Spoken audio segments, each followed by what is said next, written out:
Et je suis passé devant son bureau avec le chariot des photocopies. Et là, j'ai fait... Puis j'ai fini en PLS et puis j'ai appelé les pompiers. Non, en fait, tu deviens l'objet des gens parce C'est que ça. tu fais un bruit. Je sais pas, il a dit ça comme ça au pif pour que je le laisse tranquille. Ouais, tu peux me faire le bruit du train, c'était 21h. Je leur ai dit non, j'ai fait me faire raqueter.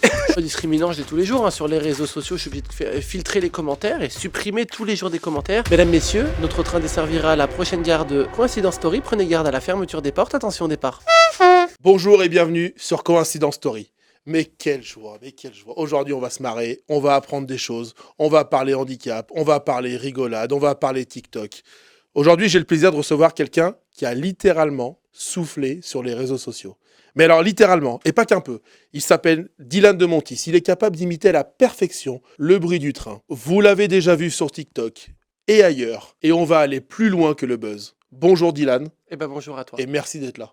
De rien, merci de m'inviter. Et Dylan, on t'attendait de pied ferme. Hein. Il y a du public, c'est la première fois qu'on fait une Coïncidence Story avec du public, c'est dire l'impact que tu as. Merci d'être là, tu viens de Grenoble ? Oui. Avant qu'on parle de ton talent qui fait parler, j'aimerais qu'on apprenne à te connaître un peu mieux. Est-ce que tu peux nous raconter, Dylan, en dehors du gars qui fait le bruit du train, qui c'est Dylan ? Qu'est-ce que tu fais dans la vie ? Où est-ce que tu vis ? Alors, je me présente, je m'appelle Dylan de Montis, je suis originaire de Liveil-Gavet, une petite commune des Alpes françaises, en Isère, entre Grenoble et Bourdoisan. Je suis déficient visuel et je suis aussi atteint d'un handicap invisible qui est l'autisme. Mais on dit plus autiste Asperger, mais on va dire trouble du spectre autistique. Ok. Du coup, voilà. Et puis, je suis titulaire d'un bac professionnel gestion administration. Et maintenant, je recherche à nouveau du travail. Et donc, c'est quoi ton métier exactement ? Alors, mon métier, j'ai été fonctionnaire au ministère de l'Intérieur. Je ne peux pas dire en dire plus, mais... J'ai aussi fait de l'info client bénévole à la TAG, M-Réseau maintenant, c'est la compagnie de bus de Grenoble. D'accord. Et des fois aussi, je fais un peu d'info client bénévole à la SNCF, quand Et il y a donc- des situations perturbées. Et du coup, tu étais fonctionnaire, donc tu avais du temps pour te dire, j'ai un talent, je vais l'exprimer. Alors, ça s'est pas passé comme ça à la base. J'étais en stage de lycée chez les sapeurs-pompiers de l'Isère, à Fontaine. D'accord ? Et j'aimais beaucoup regarder des vidéos de la SNCF. Et puis, à un moment, il y a un collègue, il me dit « Mais Dylan, t'en as pas marre de regarder les vidéos de train ?» Je dis « Bah non, moi j'aime bien. » Et il m'a dit, en rigolant, va apprendre à faire le sifflet du train et quand tu sauras faire, tu reviendras. Et un beau jour, un matin, je suis arrivé dans le couloir avec les chariots de photocopie et je lui ai fait le sifflet du train. Il était mort de rire et c'est resté. Attends, mais ton collègue, déjà, comment il a l'idée d'imiter le sifflet du train ? Parce que c'est quand même un truc de fou. Je sais pas, il a dit ça comme ça au pif pour que je le laisse tranquille. Il m'a dit, allez, va apprendre à faire le sifflet du train et quand tu sauras faire, Donc, ok, donc tu rentres chez toi, ouais. tu Pendant 4 jours, je m'entraîne pendant 4 jours. et tu t'entraînes à faire le sifflet. Nul. Au début, c'était nul, c'était pas aussi bien que maintenant. Est-ce que c'est un message d'espoir pour toutes celles et ceux qui veulent faire le sifflet du train ? Vous pouvez y arriver. Vous pouvez y arriver, Marine de la Starac, elle a réussi. Ah, on va en parler, on va en parler. Oh là là, mais tu me spoil toutes mes questions. Moi, j'ai préparé l'interview, Dylan. On est des professionnels. Hein. Ok, donc tu rentres chez toi, Oui, tu t'entraînes oui, et tu te dis, je reviens oui. et ce mec, je lui fais le sifflet du train, il faut qu'il soit sur le cul. C'est ça. C'était en mode, si je le loupe, c'est nul. Et je suis passé devant son bureau avec le chariot des photocopies. Et là, j'ai fait... Et là, elle explose de rire. Et voilà. Ah, mais comment il s'appelle ton collègue ? Il s'appelle Jean-Christophe. Ah ouais, et aujourd'hui, on peut le remercier parce qu'en fait, On peut le remercier. Jean-Christophe, tu m'as donné un défi et grâce à toi, je suis connu et c'est exceptionnel. Au moment où tu te rends compte que tu arrives à faire le sifflet du train, c'est quoi ta première réaction ? Est-ce que tu te dis, je vais devenir une star de TikTok ou est-ce que tu t'es juste dit, je vais faire ça pour déconner, on n'en parlera plus ? Deuxième option, je fais ça pour déconner et ça fera rire les copains et la famille. Et puis voilà, et je voyais que ça faisait marrer les gens. J'ai dit, quand il y a eu le confinement, j'ai dit, je vais un peu faire des vidéos TikTok, mais rien à voir avec ça à la base. Ouais. Et après, un jour, j'étais invité au Tour de France. Et c'est comme ça que j'ai été connu. T'as été invité au Tour de France pour ça ? Non, j'étais invité au Tour de France parce que je m'occupais de beaucoup de l'accessibilité en Isère à l'époque. J'étais invité pour faire une étape Bourdoisan-Saint-Étienne. Et au final, ça s'est pas fait comme ça aurait dû se faire. Et pour compenser, ils m'ont invité au village départ. Excellent. Et j'étais au village départ. J'ai rencontré Éric Dagrand, un reporter. D'accord. Comment on appelle ça ? Ouais, un journaliste. Je le regarde, je lui dis, oh, regarde où tu vas. Moi, j'ai imité le sifflet du train. Et là, il me dit, que c'est quoi cette histoire ? Et je lui dis, attends, je te montre. Et je lui ai fait. Et là, Ouais. elle a dit, mais c'est trop fort. Attends, je vais rappeler tout le monde et ils m'ont filmé. C'est comme ça que ça fait le buzz à la base. Ok. T'as une famille, t'as une sœur. Oui. Comment ça se passe quand on arrive à se découvrir, à faire le sifflet du train? On arrive au repas de famille, on dit attendez les gars, je vais vous faire un truc, préparez-vous, asseyez-vous. Ou alors c'est vraiment, c'est parti dans une conversation. C'est quoi la réaction de ta famille quand tu leur Ils as sont dit morts de je rire. sais faire le sifflet du train? Bah, ils sont morts de rire. Je leur ai fait un jour. Ils ont dit mais qu'est-ce que c'est que ça? Ils étaient morts de rire. Et puis après c'est resté. Et puis voilà, je le fais pas à tous les repas de famille. Oh bah Déjà, c'est mieux, oui. déjà j'y vais pas au repas de famille parce que Comme ça, je suis tranquille. non, c'est pas ça. C'est juste que les repas de famille ça dure 4 heures et moi Ah j'aime ouais. pas les repas qui durent 4 heures. Ok, t'aimes que ça aille vite. Ouais, J'ai commandé des Comme pizzas, le donc TGV, t'inquiète pas, on ouais. va pas y passer on va pas y passer du temps. c'est ça. Ok. Aujourd'hui, t'as beaucoup de personnes qui te suivent sur les réseaux sociaux qui veulent entendre le sifflet du train. Comment ça. tu le vis? On te reconnaît dans la rue souvent? On me reconnaît. Là, j'étais à la gare Pardieu. À la gare Pardieu, j'ai eu les copains de la sûreté ferroviaire, de la SNCF. Ah, salut Dylan, comment tu vas? Machin. Donc, ils me le demandent plus parce qu'ils savent que je le fais. Et puis, bah, du coup, bah, ça fait que, en fait, ça ouvre des portes et on rencontre des gens extrêmement sympathiques comme vous aujourd'hui. Merci beaucoup déjà. Et attends, j'ai une petite question. Combien de fois par jour en moyenne on te demande de faire le sifflet du train? Si c'est une dizaine de fois, c'est déjà pas mal. C'est déjà énorme. Donc en fait, ta vie, c'est de faire le sifflet du train. Mais toi, t'aimerais être connu pour autre chose. On va parler de plein de Oui. choses après, Oui, évidemment. bien sûr. Est-ce que ça t'agace parfois qu'on te demande toujours la même chose? Alors, c'est pas que ça m'agace, si c'est demandé gentiment, comme je disais à vos confrères de France Bleu Isère, c'est demander gentiment, salut Dylan, j'ai vu ce que tu fais sur internet, peux-tu me faire le sifflet du train? Là, il n'y a pas de souci, ça fait plaisir, mais si c'est wesh poto, mon frère, fais-moi le bruit du train, bah là, non, ça va pas ça. Ça arrive, ça? Ah, c'est m'est arrivé, hein, à Visil, ouais, c'est le mec qui fait le bruit du train, venez, on va le voir. Non. Wesh poto, ouais, tu peux me faire le bruit du train, c'était 21h. Je leur ai dit non, bah j'ai failli me faire raqueter. Je te crois pas. Je te jure que c'est arrivé. Mais attends, mais c'est quoi?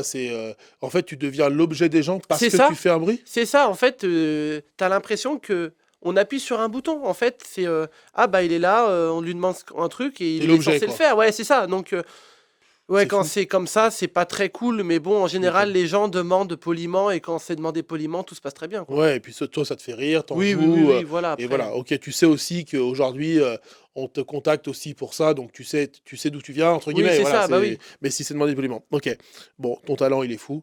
La SNCF a forcément entendu parler de toi. Est-ce qu'ils t'ont déjà contacté? Est-ce que tu as eu des échanges avec eux, la SNCF? Alors, il y a comment ça s'appelle le compte SNCF Voyageurs qui me suit sur Twitter, sur TikTok, pardon. Ok. Et sur Twitter, j'ai. Ils sont jamais en retard pour suivre les gens, par contre. Hein. Oh, je vais pas les critiquer, mais. Moi, oui. Hein. Mais Moi, je tu prends as le beaucoup droit le train. après, Ouais, c'est moi, ton je prends opinion. beaucoup le train. Non. Mais du coup, il y a aussi Monsieur Fanichet, qui est le PDG de la filière voyageurs, qui Excellent. me suit. Il y a Monsieur Emeric Chassing qui me suit, c'est le responsable communication SNCF. Alors des fois, quand je veux mettre des trucs, je lui demande un peu son avis. Est-ce que Oui. tu penses que voilà? Et en général, et ça se passe Est-ce très qu'ils te bien. répondent? Ils me répondent. Là, j'ai demandé un truc pour un tournage de vidéo au mois de décembre. Il m'a dit aucun souci. Excellent. Voilà quoi. Super. Est-ce que tu as au fond de toi une idée de ce que tu pourrais avoir comme collaboration avec eux un jour ou alors est-ce que c'est vraiment quelque chose qui te fait juste marrer, on n'en parle plus Non, en vrai, j'aimerais bien pouvoir faire, comment dire, faire la promotion des services clients de la SNCF, parler de la gamme tarifaire TER. Voilà, il y a plein de trucs, il y a beaucoup de choses qu'on peut parler sur le réseau SNCF. Il y a beaucoup de choses qui sont méconnues du public, le service Accès Plus pour les personnes handicapées. Voilà, assistant gare, on peut parler de la gamme tarifaire. En fait, ça peut être très vaste, hein, mais il y aurait tellement de choses à faire qui sont déjà faites. Mais voilà, m'avoir comme image, ça pourrait, on va dire, redynamiser l'image, on va dire, de la SNCF. Après, je dis pas que je vais tout redynamiser, Bien sûr, bien sûr. mais c'est vrai que ça pourrait faire un plus, selon moi. Après, je suis Mais pas je suis sûr, totalement d'accord avec toi. Et je sens, au-delà de la vanne, je t'ai pas demandé de faire le sifflet du train, mais ça va Non, pas non, tarder. non, hein. ouais. Prépare-toi, chauffe un petit peu tes lèvres, parce que Ouais. ça va arriver. Hein. Non, mais blague à part, on sent que tu es passionné par les choses. Oui, Et on va parler du handicap, on va parler de l'inclusion, oui. de l'accessibilité. Mais avant ça, je voulais savoir, est-ce que tu as vécu des choses insolites grâce à ton talent? Quelle est l'expérience que tu as vécue la plus folle, où tu t'es dit, mais j'aurais jamais fait le sifflet du train, j'aurais jamais vécu ça? Il y a des émissions de télé, des rencontres insolites? Alors, franchement, la rencontre la plus insolite et le truc le plus fou pour moi, ça a été d'être invité sur les 12 coups de midi. Franchement, ça a été un truc que je m'y attendais pas, et parce que Jean-Luc Reichmann, c'est quelqu'un que j'aime beaucoup, Ouais. et parce que je regarde beaucoup la série Léo Mattei, Brigade des Oui. mineurs, et franchement, c'est une série que j'adore, et parler de ce qui se passe avec les mineurs, c'est un sujet qui me touche beaucoup. Ok. Donc ça, c'est voilà, c'est ton et expérience la plus folle? voilà, franchement, l'expérience la plus folle, ça a été les 12 coups de midi avec Jean-Luc Reichmann. T'as fait TPMP? Ouais, j'ai fait TPMP. Ça a été fou aussi, mais ça, c'était pas pareil sur le plan humain et sur l'enrichissement, il était différent. C'est Mm. ça qui m'a fait connaître. Alors, c'est très cool de m'avoir fait connaître pour le Oui, sifflet du train, mais voilà, après, ça se limitait qu'à ça. ils n'ont pas creusé plus loin, en Il y avait fait. pas de réel débat sur, voilà, ce que je pouvais faire. Tout ça, tandis que Jean-Luc Reichmann, lui, il a parlé aussi handicap, et ça, vraiment, ça m'a beaucoup touché. D'accord. Dylan, ce qui est fascinant dans ton histoire, c'est que ton talent est intimement lié, je pense, à ta perception du monde. Tu es malvoyant, tu es Oui, bah, je porteur vois d'un pas salon. grand-chose, hein, du coup, perception du monde, je vois pas Ouais, grand-chose. mais tu as une perception du monde qui est différente de la mienne et de celles et Oui, ceux qui nous bah, regardent pour la c'est pour ça plupart. qu'on est tous différents, du coup. Bien sûr. Bah oui. Et c'est ça qui est bien. Et aujourd'hui, tu es malvoyant, donc tu es trouble autistique. Oui, trouble On du dit comme spectre ça autistique aujourd'hui, depuis voilà. 2013, je crois. Comme D'accord. ça. Et est-ce que tu as le sentiment que ton hypersensibilité auditive t'a aidé à développer ce talent? Personnellement, je pense pas. Après, Après, on peut dire oui et non, mais il n'y a pas de perception auditive. Après, il suffit un grave, un aigu, c'est pas compliqué. Ouais, c'est ça. Non, Ok, après, c'est pas. Je très bien. pense pas. Est-ce que ton ouïe est plus développé? Est-ce que ça te joue des tours? Est-ce que ça t'aide au quotidien? Alors oui, je pense que c'est plus développé parce que je joue du piano et tout, mais j'ai pas besoin de partition du coup. Ah ouais? Ouais. On appelle ça comment, l'oreille absolue? C'est comme l'oreille absolue. Alors, j'irai pas jusque-là parce que bon, si tu me demandes de reproduire un truc, je vais peut-être pas y arriver. Ouais, t'es pas Mais Mozart non plus. non, ouais, non, quand même pas. Je Mais fais tu te juste le débrouilles. bruit du train. Mais ouais, mais je fais un peu de piano et D'accord. c'est sympa, ouais. T'as des passions dans la vie à part ça? Bah, j'aime bien prendre le train. Ouais, mais du coup, t'aimes ça? Oui, j'aime bien prendre le train. J'aime bien aussi faire de la photo. J'aime bien aussi faire des montages vidéo. Excellent. J'aime faire beaucoup de choses, quoi. Très bien. Est-ce que le fait que tu sois un peu connu, ça t'aide à faire passer des messages? Je pensais que ça allait m'aider, mais en fait, sur les réseaux sociaux, il y a des choses qui font plus rire que d'autres, comme le sifflet du train.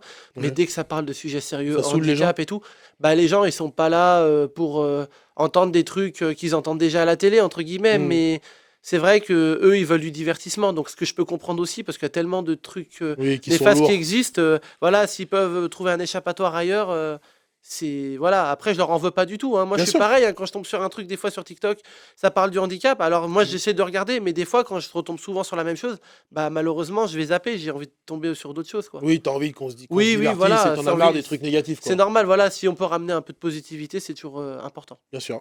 Moi, je voulais justement te parler d'un sujet qui me tient à cœur, l'inclusion des personnes en situation de handicap. C'est un vrai combat et tu le sais mieux que moi, il y a encore beaucoup de chemin Oui, à faire. beaucoup. Aujourd'hui, on a avec nous Cédric Barbiero, qui est président de l'association DNA. Oui, DNA, c'est drôle de nom pour une oui, association. Et qui est également gérant d'une société qui s'appelle DNA Conseil et Formation et qui œuvre pour justement sensibiliser les gens à l'inclusion. Tu vois, c'est ouais, vraiment c'est son important. métier Bah et c'est oui, très important. Et du coup, il a une question pour toi. y Donc, a pas je de vais souci. partir. Il va me remplacer. Il a qu'une question. T'inquiète pas, ça va Ok. pas Non, durer mais y a pas longtemps. de souci, Mais hein. c'est hyper important quand même d'en parler. D'accord. On accueille Cédric. Salut Liliane. Effectivement, j'ai une seule question, Oui. mais il me semble qu'elle est importante. C'est que, bah, d'une part, est-ce que tu penses que ta notoriété peut être un vecteur qui va faciliter l'inclusion, que ce soit dans la vie quotidienne ou en entreprise? Alors, on essaye de véhiculer des messages qui sont importants, donc la tolérance, la bienveillance et surtout l'inclusion. Parce que voilà, quand on cherche du travail, par exemple, bah, il y a une obligation de la loi de 2005 pour recruter des personnes en situation de handicap. Et on va dire que cette loi, elle est respectée, pas tout le temps. J'aimerais que, on va dire, la notoriété fait que ça puisse évoluer dans le bon sens du terme et que les entreprises, elles se disent pas, bah tiens, on va continuer à payer des amendes et qu'on pourrait adapter le poste. Parce que moi, c'est m'est arrivé qu'il y ait une entreprise que je ne citerai pas qui m'a dit, ah bah nous, on préfère payer une amende que adapter votre poste de travail. Mais ils ont même pas cherché à comprendre quel handicap j'étais confronté. Mais je te remercie d'aborder le sujet de la loi de 2005, Oui, parce que d'un côté, il y a la loi de 2005 qui contraint les gens. oui. Moi, ce que je voudrais savoir, c'est vraiment, est-ce que tu penses que dans la culture des gens au quotidien, au-delà de l'aspect législatif, Juridique, voilà, exactement, est-ce que tu penses vraiment qu'il y a une culture autour de l'inclusion, ou est-ce que tu ressens sur les réseaux qu'il y a toujours ce côté un peu haineux, un peu discriminant et tout ça? Ah bah discriminant, je l'ai tous les jours, hein. Sur les réseaux sociaux, je suis obligé de filtrer les commentaires et supprimer tous les jours des commentaires. Ah mais regardez lui, il est handicapé, il est bigleux, bon voilà, et c'est les termes que je reçois, hein. Et puis malheureusement, il fait que des trucs pour le buzz. Voilà, j'ai fait une vidéo hier, ah bah il fait ça pour le buzz, mais bon, si les gens ils savaient que moi franchement, demain, je suis pas connu sur les réseaux sociaux, franchement, je m'en fous, mais royalement, hein. Donc du coup, à ton avis, comment on pourrait améliorer cette situation? Je pense qu'on peut pas améliorer, malheureusement. Je pense qu'on peut rien faire. Il faudrait Dieu pour tout changer, malheureusement. Et on peut essayer de faire des choses à notre échelle. On peut essayer de sensibiliser dans les écoles, On peut sensibiliser les parents pour que ça soit fait dans les collèges, les lycées, tout ça, avec le ministère de l'Éducation nationale. Mais Bah, c'est un message vraiment, d'espoir. voilà, c'est un message d'espoir, mais il faut continuer à essayer de sensibiliser les générations futures parce que les générations actuelles, malheureusement, il n'y a rien à faire. Selon Ok. moi, hein. Eh ben écoute, moi je te remercie Dylan pour ces réponses et puis ben, je vais te remettre dans les mains de notre Monsieur Balouza qui va Ok, continuer. Merci. d'accord. Donc voilà, d'inclusion, c'est des mots qui sont pas connus du grand public et qui sont importants. Il faut qu'on se batte, qu'on soit porteur ou pas de handicap, qu'on soit aidant, qu'on soit juste sensible à la cause. Et moi, je pense que c'est une cause sur laquelle il faut qu'on continue de se battre. Donc je vous invite bien évidemment à faire preuve de bienveillance et à suivre l'association DNA. On mettra les liens nécessaires. Bon, Dylan, tu sais que moi, on admire tous ton talent. Il y a quelqu'un qui a tenté de te copier récemment. Ah oui. Marine à la Star Academy. On peut pas appeler ça copier. Après, peut-être que elle a. D'après moi, j'ai vu l'interview, elle a dit qu'il y avait une voie ferrée qui passait à côté de la fac. Alors du coup, bah c'est possible. Allez, ta réaction sur l'imitation de Ah, Marine. moi, ça m'a bien fait rire. Franchement, Ouais. ça m'a bien fait rire. Et tout le monde me dit, ouais, tu le fais mieux qu'elle ou elle le fait mieux que toi. Alors après, c'est l'interprétation de chacun. On peut pas dire que je le fais mieux ou elle le fait mieux. C'est pas une compétition. De toute façon, on n'est pas là pour. Une note sur 10 sur l'imitation du sifflet de Allez, Marine. vraiment, je mettrais 8 sur 10. Allez, ok. Vraiment, Marine, 8 sur franchement, 10, bravo, franchement. tu sais mieux chanter que faire le sifflet du train. Non, non, Non, non, je franchement. rigole, je rigole. Ah, attention, je vais avoir des problèmes. C'est moi, hein. c'est moi. Je rigole. Non, franchement, Marine, très beau talent. D'ailleurs, Oui. Franchement, du début, j'ai senti que c'était vraiment une personne qui faisait la différence avec Ebony. La finale était totalement méritée, selon moi. Et elle nous a bien fait rire quand même. Et je Oui, pense que c'est ça l'a vrai. aidé. Franchement, je pense que ça l'a aidé à aller Ça en peut finale. donner un coup de C'est pouce et c'est vraiment c'est pas mal. Mais par contre, attention, hein, moi j'étais à l'œil. Hein. Ouais, Marine, attention, on s'entraîne pas trop non plus. Hein. Dylan, si tu devais choisir un moment dont tu es le plus fier dans ta vie, ce serait quoi? Le truc dont je suis le plus fier, Oui. c'est de m'occuper de l'église de mon village et de faire des choses pour le patrimoine. Excellent. Et qu'est-ce que tu fais pour l'église de ton village? Alors du coup, je suis le sacristain de l'église, donc j'ouvre les portes, je ferme les portes, je fais sonner les cloches. Ça, c'est trop bien. Excellent. Et aussi, je fais le nettoyage. Comme demain, on a l'inauguration des vitraux de l'église, donc du coup, bah, ça fait que demain, je serai présent pour cet événement. Magnifique. Et quel est ton plus grand regret si tu avais une chose que tu aurais fait différemment dans ta vie, ce serait quoi? Ne pas me bourrer la gueule avec les agriculteurs sur l'autoroute. Non, c'est vrai, Non, ça s'est passé comme ça? en vrai, les agriculteurs, ils m'ont invité sur un. Ils m'ont pas invité, pardon. Je devais faire des photos pour une agence. Je devais leur fournir des photos du mouvement des agriculteurs en janvier 2024. En tant que photographe, on est d'accord. Ouais, on va dire ça comme Pas en ça. tant que sujet. Non, non, ouais, en tant que photographe, je devais faire des photos pour couvrir médiatiquement cet événement. On va dire que les agriculteurs, ils m'ont reconnu. Ils savaient que je faisais le sifflet du train. Et puis à 19h30, 20h, bah, ils m'ont dit Dylan, tu veux boire un truc? Moi, je dis bah oui, mais moi, comme je suis dans la vie, donne-moi un truc, mais un truc tranquille. Sauf qu'on n'a pas la même définition du truc tranquille. Ils t'ont donné Entre quoi? eux et moi, ils m'ont donné un whisky coca. Ah ouais? Et ça passe pas? Bah non, déjà, je bois très peu d'alcool, alors c'est juste un verre de rosé, c'est déjà pas mal. Mais Ok. whisky coca, c'était très fort. Et puis, bah, j'ai fini en PLS, et puis j'ai appelé les pompiers. Non! Et c'est moi qui ai appelé les pompiers. J'ai appelé les pompiers, j'ai dit je suis bourré, venez m'aider. Ils m'ont passé la police. Non! J'ai dit à la police, excusez-moi de vous déranger, le SIC, je vous adore. Le SIC, c'est le Centre d'information et de commandement. Je Déjà, leur ai- toi qui connais ça. déjà. Voilà, c'est ça. Ok. Donc je leur ai dit, je suis désolé de vous déranger à cette heure-ci. Je suis vraiment pas bien. Venez me récupérer, ramenez-moi en comprends pas. dégrisement. Mais non! Et je leur ai dit ça parce que j'ai eu l'appel 18 après entre mes mains. Et quand je réécoutais l'appel 18, je me suis dit, bah là, j'ai fait une connerie. Non! Et ouais, franchement, Ils t'ont emmené où? Attends, bah, ils m'ont ramené au commissariat en cellule de dégrisement. Mais je te crois pas. Mais là, j'ai Tu pas es- l'appel Tu 18. t'es mais... auto-dénoncé? mais oui, je me suis auto-dénoncé. Et tout le monde m'a dit, mais t'es trop con, pourquoi tu t'es auto-balancé? Ah, mais c'est T'aurais magnifique. pu appeler qui tu veux, mais t'appelles pas la police. Quand t'es bourré, t'appelles tout sauf la police. Est-ce que tu leur as fait le sifflet du train? Bah, ils me connaissaient donc. Obligé. Oui, bah, ils me connaissaient donc. Non, mais c'est Bon, incroyable. c'est bien fini, mais on va dire que voilà, c'est ce que je regrette le plus. Et puis ceux qui me connaissent, ils comprendront pourquoi. Non, mais c'est exceptionnel. Bon, Dylan, aujourd'hui, tu es connu. Ok, on a compris pour le sifflet du train. C'est quoi l'avenir? Qu'est-ce que tu fais? Qu'est-ce que tu veux faire dans la vie? Oh, bah alors, ce que je veux faire, Tes projets? bah. Et moi, je vis le jour. Maintenant, je vais pas me prendre la tête à prévoir des trucs. Donc là, je vais où le vent, où le TGV m'amène. Hein. Ouais. Je vais prendre je serais capable là, de sauter dans un TGV, finir à Bruxelles. Ou là, moi, c'est comme ça. Si T'as envie de voyager? Ouais, par exemple, si demain, bah, sur un coup de tête, je vais aller en Belgique, et bah, je prends le TGV, je vais en Belgique, et voilà. Ok. Aujourd'hui, on va embarquer dans le train qui va nous amener vers la prochaine coïncidence story. Ça marche. On l'annonce? Mesdames, messieurs, notre train desservira la prochaine gare de Coïncidence Story. Prenez garde à la fermeture des portes. Attention, départ. Bon voyage sur nos lignes avec SNC Voyageurs. Merci. Merci beaucoup. Eh ben, de Franchement, rien. merci. De C'était rien. franchement, passionnant, intéressant, rigolo. On va pas se mentir, on s'est bien marré. C'est sympa, ouais. Vous avez regardé Coïncidence Story. Je vous dis à la semaine prochaine avec une toute autre histoire. Merci. Merci Dylan. Rentre bien Bah merci. et bon voyage. Salut Dylan. Salut.